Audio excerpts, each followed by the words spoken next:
Ready na ba kayo sa isang engrandeng biyahe? Ready na ba kayo sa makapanindig balahibong mga hamon? Ready na ba kayong tuklasin ang iba't ibang kultura? Ihanda nyo inyong mga sarili para sa pinakamalaking adventure. Dahil ngayong gabi, Pinoy Meets World! Tara na, naghihintay na mundo. Tara Pinoy, kung saan makakarating kong makibahagit, sabay natin tuklasin. Iba't ibang ganda, iba't ibang talino, napakaganda ng mundo. Kilalanin natin Pilipino.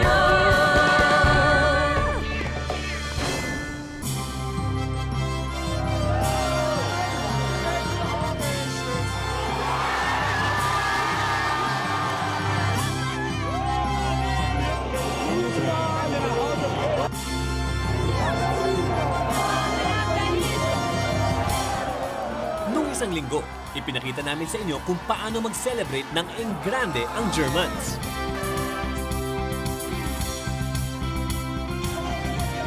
Sa tagal namin sa Germany, non-stop pa rin ang street party. Kaya kami nila Paolo, enjoy to the max pa rin.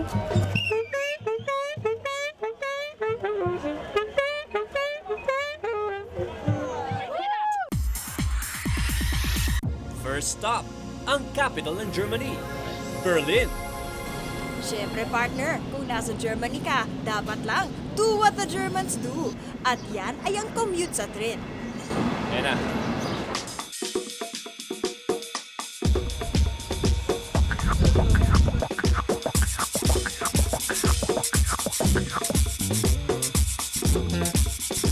Bagamat mukhang komplikado ang train system ng Germany, merong actually logic behind it. Meron siyang sistema at konektado ang bawat syudad sa bawat isa. Kaya sa ilang sandali lamang, nandun na kami. 20, 30 minutes. Ayan. At syempre, na-enjoy natin ang kapaligiran ng Berlin. Hindi madaling maglibot sa Berlin. Kadalasan, may ipit ka ng traffic. Kaya ang payo, sumakay sa U-Bahn o underground train o S-Bahn na mas mabagal ng konti. Yun nga lang, nakakalito dahil papalit-palit ng istasyon. Pero gamit mo naman ang isang ticket na good for one whole day kahit saan ka pumunta.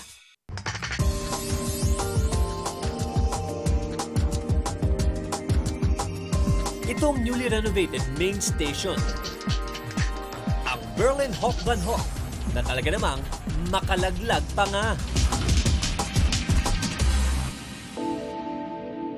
Ito ang pinakamalaki at pinaka-high-tech na train station sa buong Europe.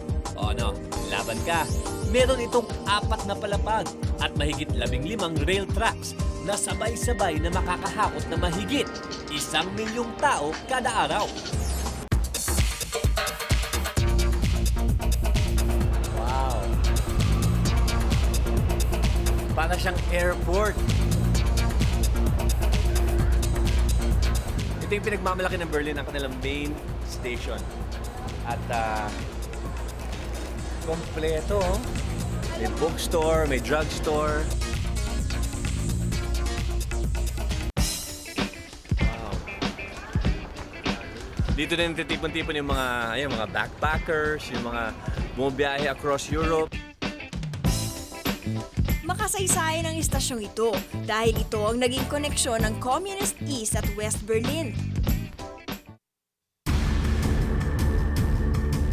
Nahinto at nasira ng gyera. Ngayon, bagong bihis na ito.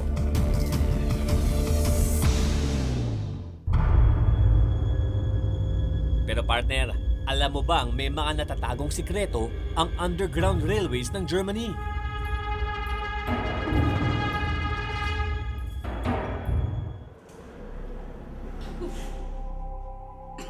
Narinig ko na yata yan, Pao. Ito ba yung sinasabi nilang Berliner Unterwelten sa mga Jessenbrunnen Station kung saan nung World War II naging shelter ito ng Germans? Correct. Parang Noah's Ark ba? Makikita ang ilang kagamitan ng mga taong tumira dito.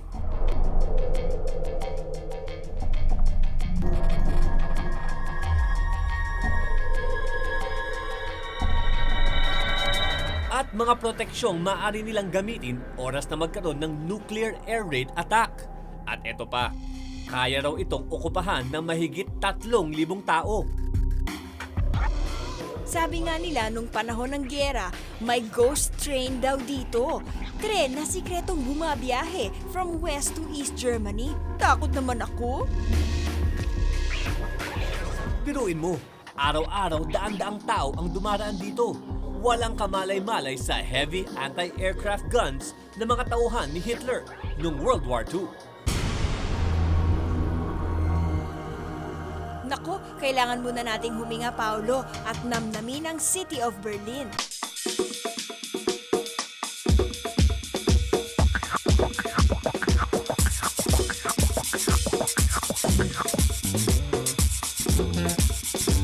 Dahil ang Berlin City ay nasa kalagitnaan mismo ng Germany, malayo ito sa mga beaches, kaya naman gumawa sila ng paraan. Tawag dyan ay beach by the river. Pwede mag-relax, pwede kumain, pwede mag-sunbathing. Wala nga lang buhangin.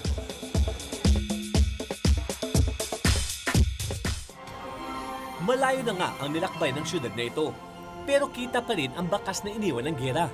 Ang Kaiser Wilhelm Gedächtniskirche, isang malaking katedral na alay kay King Wilhelm. Pero nung gera, pinulbos ito ng Allied Forces. Ang putol na tore na lang ang orihinal na piece na natira.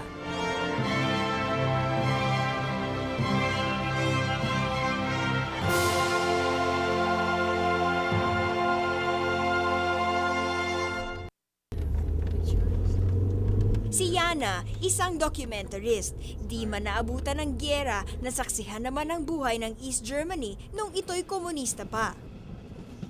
My girlfriend and I, we went into a store and there you could buy sweets from the western part of Germany, but we don't had the money to buy that.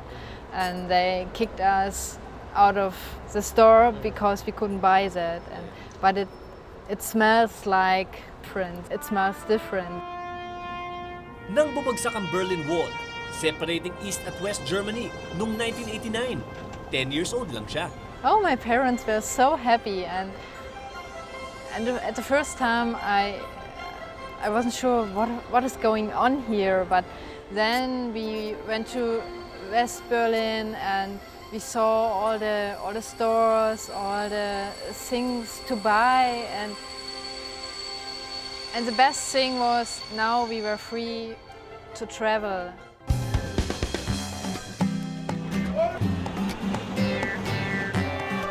Habang may buhay, may pag-asa. Kaya tuloy-tuloy ang pagdiriwang. Cheers! Kilalanin natin Pilipino. Isa ka ba sa libo-libong nagpadala ng email na gustong sumama sa aming susunod na biyahe? Hawak na sa upuan kasi mamaya, i-announce na namin kung sino ang aming napili. Swertihin ka kaya?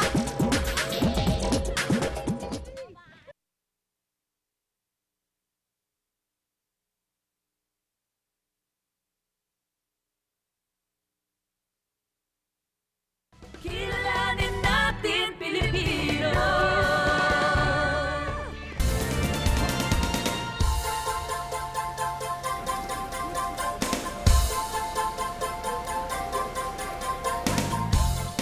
Tuloy-tuloy pa rin ang pagbiyahe at pagtuklas sa natatanging ganda ng arkitektura, pamumuhay at kultura ng Germany.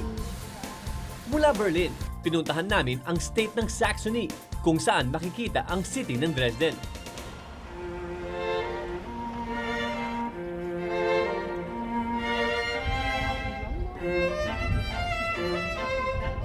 Alam mo ba, Pao, noong 17th hanggang 18th century, naging bahagi ito ng Poland. And under the leadership of Elector Frederick, nakilala ito bilang sentro ng arts and culture ng Germany. Tingnan mo naman ang buong paligid na ito. Pinagbuhusan ng atensyon ng mga arkitekto ang bawat kurba ng mga gusali.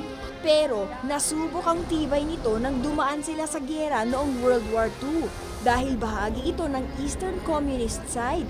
Pinulbos ito ng mga alyansa ng Kano, Pranses at Britanya. Buti na lang, matibay ito. Pero hindi nakaligtas ang simbahang ito. Ang Frauenkirche, isang Protestant church na itinayo noong 1726. Nasunog ito at bumigay matapos tamaan ng bomba noong 1945. Dahil na rin sa donasyon ng iba't ibang tao mula sa iba't ibang bahagi ng mundo, muli itong napatayo noong 1993. At eto na siya ngayon, Pao, mapapanganga ka sa ganda. Well, the black and white stones are old and new stones. When they first cleared the rubble, they looked which stones they could actually use for rebuilding, and those are the black stones that you can see now. The white stones are new.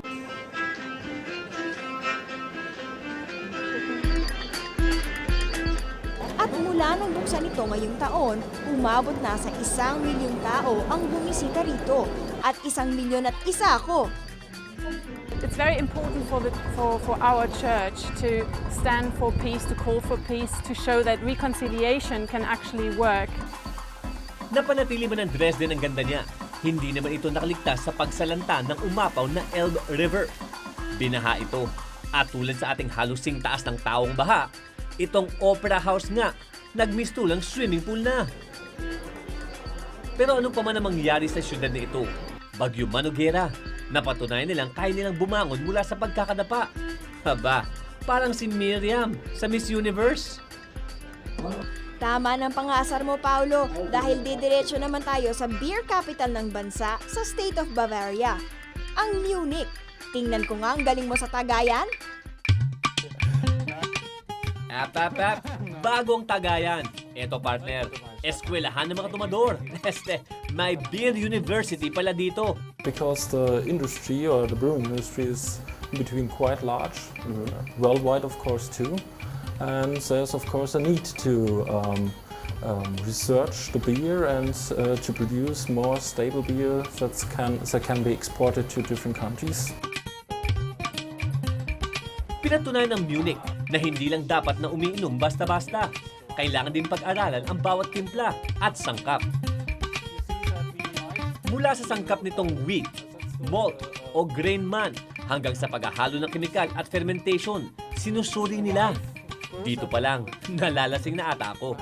What makes a good beer? I think that's a very difficult question because everyone has his own taste and that there's a large variety of beers. So there's no best beer in the world. There are lots of best beers in the world for each person. At syempre, saan pa ba ang derecho ko?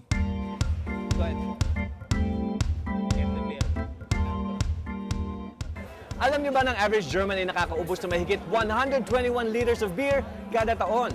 At syempre, hindi kumpleto ang ating Germany trip kapag hindi tayo bumisita sa isang beer garden.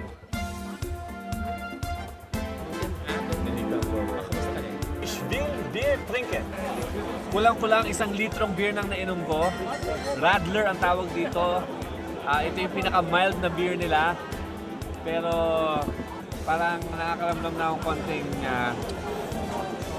saan galing to? Masaya dito, masaya. Kilalanin natin Pilipino. Isa ka ba sa libu-libu nagpadala ng email na gustong sumama sa aming susunod na biyahe? Hawak na sa upuan dahil ngayong linggo, makikilala nyo na siya. I-announce na namin kung sinong aming napili. Swertihin ka kaya?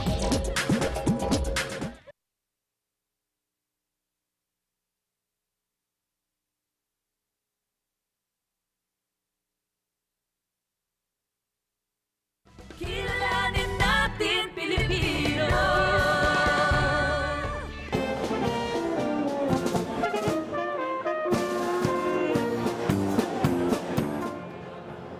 Oh, break muna sa tumaan ha. Time to relax. Dito sa music capital ng Europe. Balik tayo ng Berlin. Malaki ang naging impluwensya ng mga Alemanya pagdating sa musika. Mga magagaling na musikerong tulad ni Beethoven at Johann Sebastian Bach na hanggang ngayon ay buhay na buhay pa rin ang kanilang mga kanta sa buong mundo.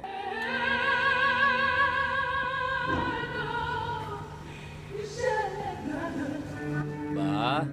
Pero hindi lang sa classical music sila kilalang kilala. Dahil dito sa Berlin, nagsimula ang nakakaindak na techno music.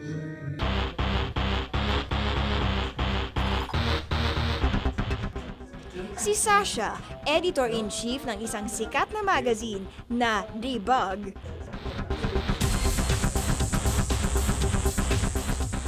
Pero sa gabi, DJ ng isang techno bar. Electronic music was a big part of German music for half a century. Beginning of the 90s, electronic music, especially techno, was one of the most successful commercial music in Germany. Mabilis na kumalat ang techno sa iba't ibang parte ng mundo. Pero ayon kay Sasha, depende sa experience ng techno DJ kung paano niya i-express ang musikang ito. Music that's different from other kinds of music because you dance to it. They don't care about the DJ or about anything else. It's just people enjoying themselves. It's not being played on like official radio, but it's being played on thousands of internet stations and stuff like that. So the thing is, if you're talking about electronic music, you're talking about a huge variety of scenes. You can make electronic music out of everything. Like you can take every noise that comes along, sample it, put it into the machines, like tweak it somehow, and make music out of it. That's what makes it very, very open. That's what makes it very spontaneous in a way too. Universal daw kasi ang techno. Kung meron kang 10 to 15 na electronic mixture of music, kayang-kaya mong gumawa ng sarili mong techno. Matipid pa. It'll probably be more diverse, even more diverse in the future, even though it is really diverse now. Usapang musika baka mo? Bibirit naman si Vanessa S. Isang half Filipino at half German na sikat na singer at artista sa Berlin.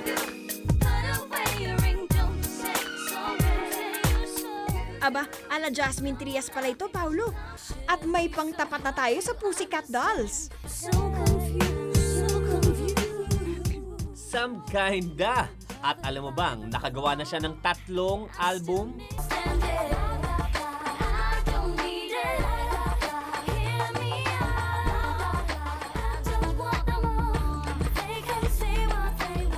What's the type of music you Oh, I think it's kind of R&B pop.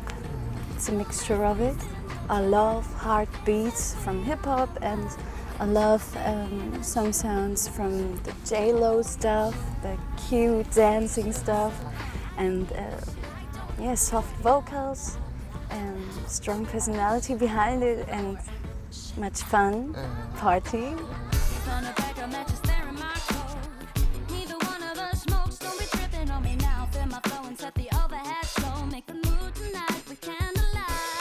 We start with the karaoke machine, and my mother sang all the Philippine songs, and I try to sing the Philippine songs, but I don't understand any words.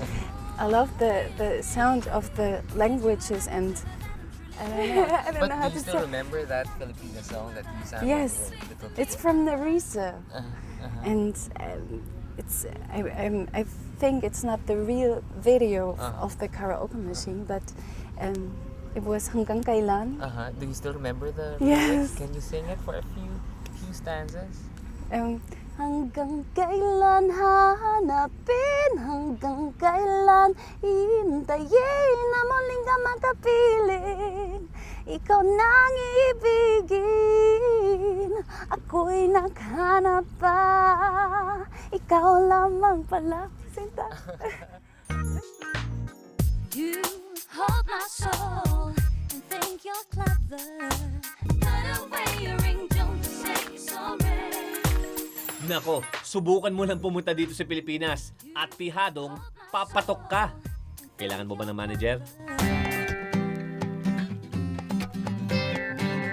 Oh, okay ka pa ba, Paulo? Nakakahilong paglilibot na ito. Mula Dresden at Cologne, Munich at balik Berlin. Saan ka man magpunta, hindi ka mauubusan ng gagawin. Ang bawat karanasan ay mahalaga. Higit na binubuksan ang ating isipan sa kulturang naiiba sa atin.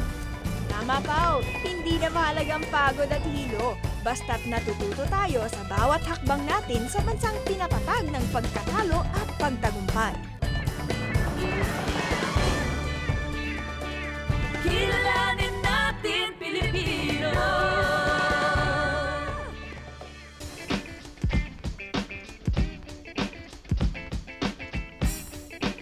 Successful musical stage actor si Rico Villaverde sa Germany. 13 years na siyang malayo sa pamilya sa Pilipinas at mag-isang namumuhay dito sa Germany. Telepono lang ang paraan para makausap sila, lalo na ang kanyang ina. Si Mami tinatawagan ko siya once in a while para na makasigurado na okay siya. Gusto ko nga mag-spend ng more time with her as much as I can. Pero hindi nga ako nabibigyan ng pagkakataon. Pag nagkakausap kami sa telepono, nakakatuwa. Para kaming mga barkada. And I know there will be a time na magkikita kaming mas matagal kaysa sa ganito. But I missed her very much. Very much. Sino ba naman hindi nakaka-miss sa mga magulang, sa mga kapatid? Si Rico ang napili naming subukan ang Globe Broadband, hindi lang para marinig ang boses ng kanyang ina, kundi para makita pa ito habang kausap siya. O diba, parang mo na rin siyang nakasama ng personal. Ay, sister ko. Oh, sexy mo na ngayon. I love you, Mami. Tunay ngang mas ramdam ang pakikipag-usap sa mahal sa buhay kapag broadband ang gamit. Mabilis na, mas personal pa ang pakikipag-usap. Hindi, gusto ko lang makita. First time ko sila nakita magkasama. Masaya lang ako. Okay naman. Miss ko siya. Sobrang pagka-miss ko sa kanya. Lalo ngayon. Si Rico Villaverde, isang certified Globe Broadband user na. Love you. Love you.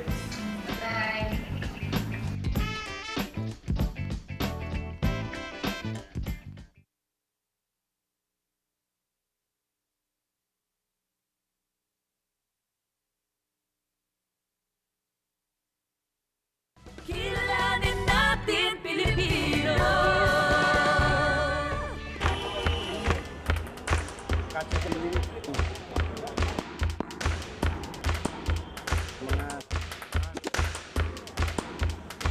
Tuloy-tuloy pa rin ang ligaya rito sa Colon. Ang City of Colon ay katabi ng Rhine River na naging saksi sa libo-libong taong kasaysayan ng syudad na ito.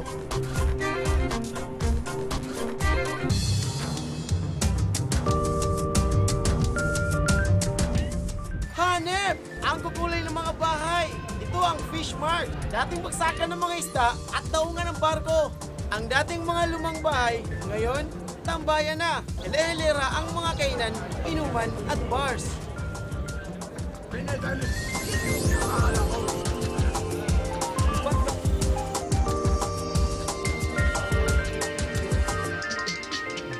Madadaanan mo nga itong grandiosong Gross St. Martin na itinayo noong 11th century pa. Sa di kalayuan, nakita ko rin ang Rathaus o ang lumang City Hall.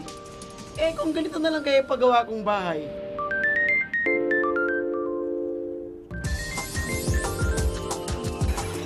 At saan ka pa makakakita ng simbang halos abot langit? Nakakalula! Ito ang pinakakilalang Gothic structure sa Germany, ang Cologne Dome. Naging simbolo raw ito ng pagkakaisa at pag-asa pagkatapos ng World War II sa buong bansa. Pagpasok ko, feeling ko nasa isang eksena ako ng palasyo. Ang taas ng bubong, parang may anghel na biglang kumanta.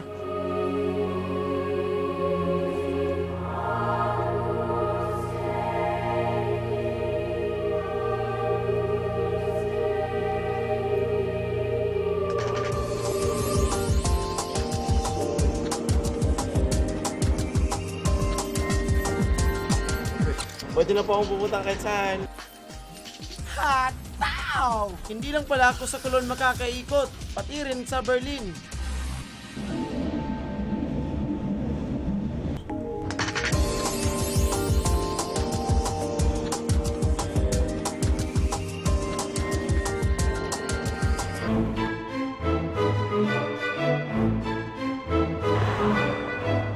Ang museum na ito ay pinapakita ang buhay ng mga Hudyo. Ang mga sahig at pader na di pantay-pantay at dead-end corners ay simbolo ng trahedyang hinarap nila noong panahon ng gyera.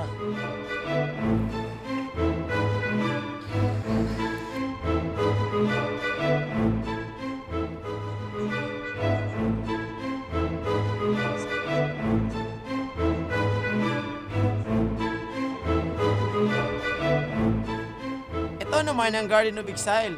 Ang 49 pillars na nakatayo ay nire-represent ang mga bansang napuntahan ng Hudyo kasama na ang Berlin.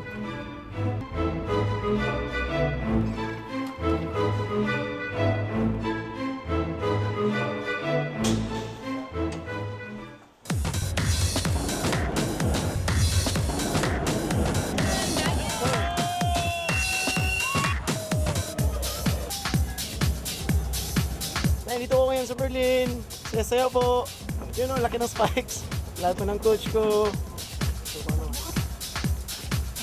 Ang laki ng spikes! Ito yung ginagamit namin! Woo! Ang makarating pa lang sa bansang ito ay goal na para sa akin. Kahit saan ako dalhin ang paglalaro ko ng football, nakahanda ako. At hindi titigil sa sports na ito. Isang araw, makakapasok din ako sa malaking stadium at ganito din kadami ang mga fans na hihiyaw sa akin, papalakpakan at wawagaywayan ng bandilang Pilipinas.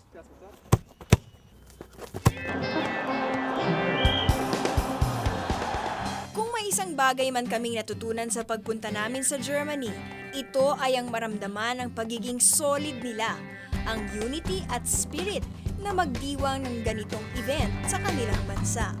Mula sa mga una nilang nakalaban.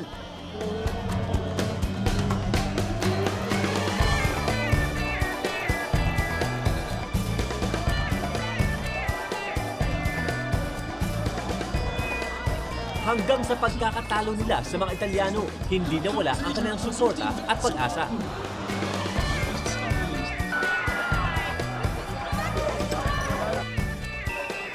At kahit umabot lang sila ng 3rd place, panalo naman sila sa diwa at kadalasan.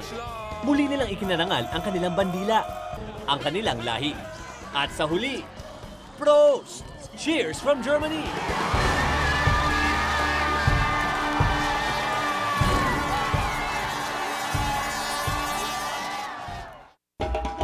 Pupunta ang Pinoy Meets World sa Palau. At congratulations kay Roel Malubay ng Cainta Rizal.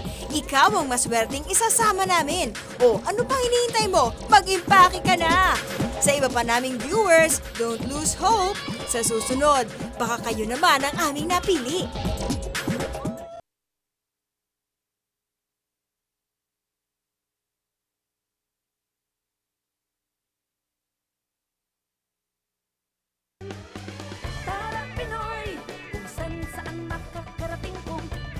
O ano, bitin ba kayo? Huwag mag-alala, hindi pa tapos ang ating biyahe. Tuloy-tuloy pa rin ang ating pamamasyal at pagtuklas sa mundo. Hanggang sa susunod na linggo, ako po inyong kapuso, Paolo Bediones. Ako inyong kapuso, Miriam Kiambao. Kilalanin natin ang daigdig dito sa Pinoy Meets World!